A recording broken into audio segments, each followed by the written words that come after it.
नमस्कार विद्यार्थियों। हम मैथिली शरण गुप्त द्वारा रचित खंड काव्य यशोधरा का अध्ययन कर रहे थे, जिसमें हमने कुछ पद्यांशों का अध्ययन किया है और आज जिन पद्यांशों का अध्ययन करेंगे वो इस प्रकार से हैं। यशोधरा अपनी सखी से कहती है कि नयन उन्हें हैं निष्ठुर कहते, पर इनसे जो आंसू बहते, सदे हृदय वे कैसे सहते, गए तरस ही खाते, सखी वे मुझसे कहकर जाते। यशोधरा अपनी सखी से कहती है कि मेरे जो पतिदेव हैं वो मुझे बिना बताए ही चले गए और इस बात का मुझे बड़ा दुख है।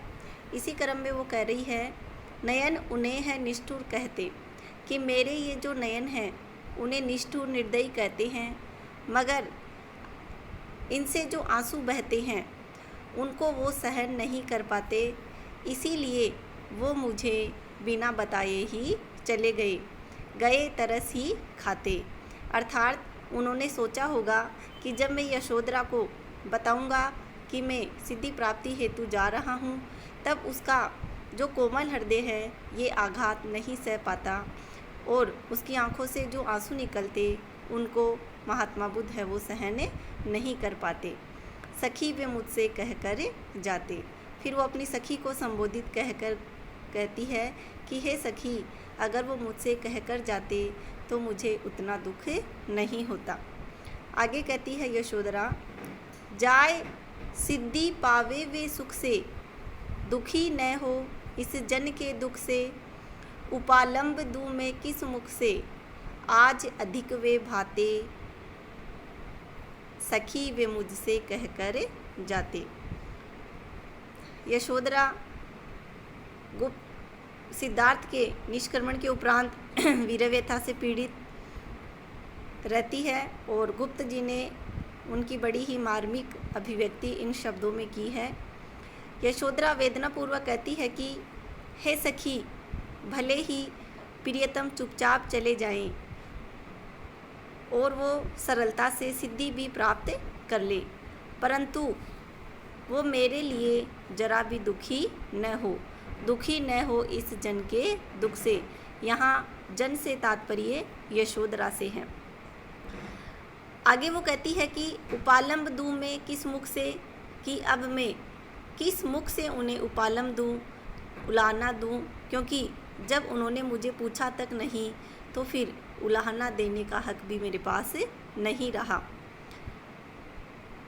आज अधिक वे भाते, सखी वे मुझसे कहकर जाते, कि यदि वे मुझसे पूछकर जाते तो आज वे दूर प्रवासी रहने पर भी मुझे अधिक अच्छे लगते और मैं उनका गुणगान करती रहती। भाते का अर्थ है अच्छा लगना। गए लौट भी वे आवेंगे, कुछ अपूर्व अनुपम लावेंगे, रोते प्राण उन्हें पावेंगे, पर या गाते गति, सखी वे मुझसे कहकर जाते। आगे यशोधरा कहती है कि स्वामी सिद्धि प्राप्त करने के लिए घर से चुपचाप चले गए हैं, मगर वे कुछ समय बाद लौट कर भी आ जाएंगे और साथ में कुछ अनोखा ज्ञान और संदेश भी लेकर आएंगे, परंतु अब तो मेरे प्राण उन्हें रोते रोते ही प्राप्त कर सकेंगे। अर्थात यशोधरा ये कह रही है कि अगर वो मुझे पूछकर जाते तो उनके आगमन पर मैं प्रसन्नता से उनका स्वागत करती, उनके स्वागत के लिए तत्परता से खड़ी रहती, परंतु उन्होंने मुझे इस योग्य नहीं समझा, इसलिए अब मैं पूरे उत्साह और उमंग के साथ उनका अभिनंदन नहीं कर पाऊंगी। अतः हे सखी, यदि प्रियतम मुझसे कहकर निष्क्रमण के लिए जाते तो कितना अच्छा होता। इस पूरे पद्यांश में हम देखें तो यहाँ भारतीय नारी के गौरव का सुंदर चित्रण हुआ है।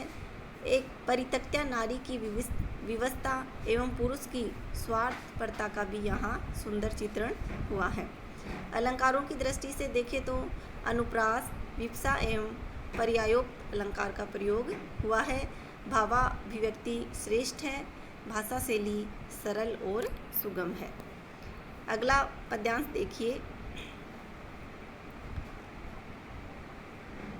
प्रियतम तुम श्रुति पथ से आई, तुम्हें हृदय में रखकर मैंने अधर कपाट लगाए। मेरे हास विलास किंतु क्या भाग्य तुम्हें रख पाए।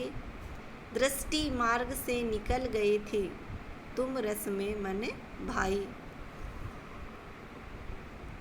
यह अवतरण भी यशोधरा खंड काव्य से उद्दित है। जब सिद्धार्थ गौतम मुक्ति लाभ हेतु यशोधरा को त्याग कर वन को चले जाते हैं तो यशोधरा अपने एकाकीपन में पहले तो अपने पूर्वानुराग के विषय में सोचती हैं और बाद में उसको यह भाव आता है कि उसके जो प्रियतम हैं वो अवश्य ही उसकी ओर खींचे चले आएंगे। तो देखो क्या कहती है यशोधरा, प्रियतम तुम श्रुति पथ से आए। यशोधरा कहती है कि हे प्रियतम, तुम मेरे हृदय में सबसे पहले स्वर्ण मार्ग से ही आए थे, अर्थात सबसे पहले मैंने आपके गुण ही सुने थे और उन गुणों पर मैं मुग्ध हो गई थी। अपने तुम्हें हृदय में रखकर मैंने अधर कपाट लगाए कि अपने स्वर्ण मार्ग से तुम्हें अपने हृदय में प्रवेश देकर या उतार कर मैंने अपने होठ रूपी किवाड़ों को बंद कर दिया था।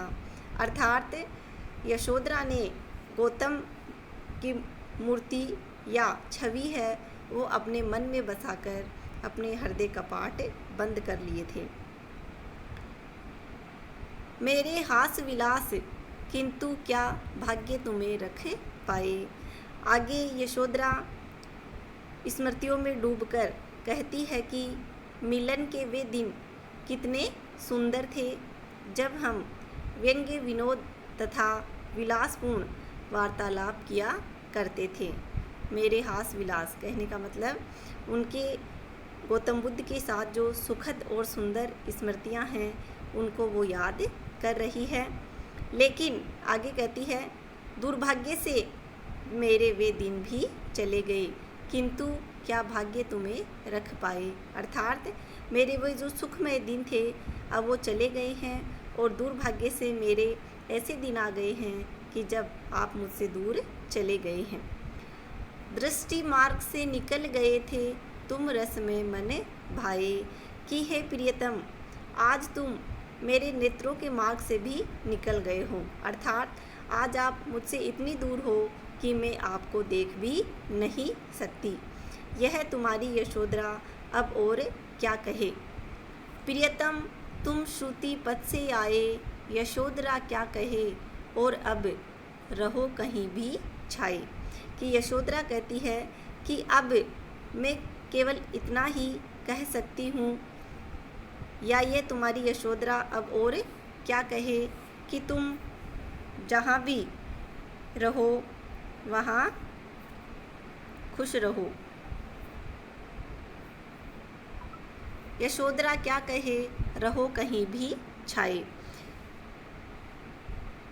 कि तुम कहीं पर भी क्यों न हो पर मेरे ये निश्वास केवल तब तक व्यर्थ ही रहेंगे जब तक कि तुम मेरी ओर आकृष्ट नहीं होते।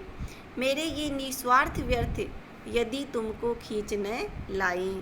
कहने का तात्पर्य ये है कि यशोधरा को पूर्ण विश्वास है कि उसकी विरह तप्त आहें उसके प्रियतम के हृदय पर अवश्य अपना प्रभाव डालेंगी और तब ये एक दिन अवश्य उसके पास आएंगे। तब उनका आगमन अति आनंद और सुखद होगा, आनंद प्रदान करने वाला होगा। प्रियतम तुम श्रुति पथ से आए।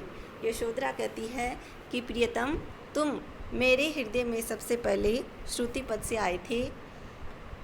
विशेष में अगर हम देखें तो भारतीय नारी के पतिव्रता रूप की सुंदर अभिव्यक्ति यशोधरा के कथन के माध्यम से हुई है। भाषा शैली सरल और सहज है। रूपक और काव्यलिंग अलंकारों का प्रयोग हुआ है। श्रुति पद से आए और दृष्टि मार्ग से चले गए इन कथनों के द्वारा यशोधरा का अनुराग अतिशय प्रकट हुआ है। आज के इस वीडियो में इतना ही। यशोधरा के जो भी पद्यांश हमारे पाठ्यक्रम में थे वो पूर्ण हुए। धन्यवाद।